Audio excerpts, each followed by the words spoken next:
আল্লাহর কাছে যখন জান্নাত চাবা, ছোটটা চেও না, বড়টা চাও। 8টা স্টেজ আছে জান্নাতে। এক একজনের আমল অনুযায়ী এই জান্নাতে ঢুকবে। কেউ ঢুকবে জান্নাতুল মাওয়াতে, কেউ জান্নাতুল নাঈমে, কেউ জান্নাতুল আদানের ভেতরে, কেউ দারুল কারার, দারুল খুলদ, দারুল মাকাম, ইল্লিয়ুন এগুলোতে ঢুকবে। আমরা সবাই যেন জান্নাতুল ফেরদাউসের অধিবাসী হতে পারি। সূরাতুল মুমিনুনের শুরুতে আল্লাহ তাআলা মুমিনদের 7টা গুণের কথা বলেছেন। আল্লাহ বলেছেন, উলাইকা হুমুল ওয়ারিসুন আল্লাযীনা হুম ইয়ারিসুনাল ফিরদাউসা হুম ফিহা খালিদুন।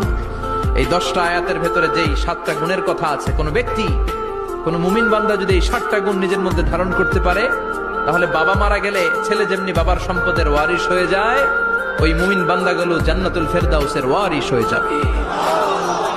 আমরা জান্নাতুল ফেরদাউসে যেতে চাই। কোথায় যেতে চাই? কথা বলেন। আমরা জান্নাতুল ফেরদাউসে যেতে চাই।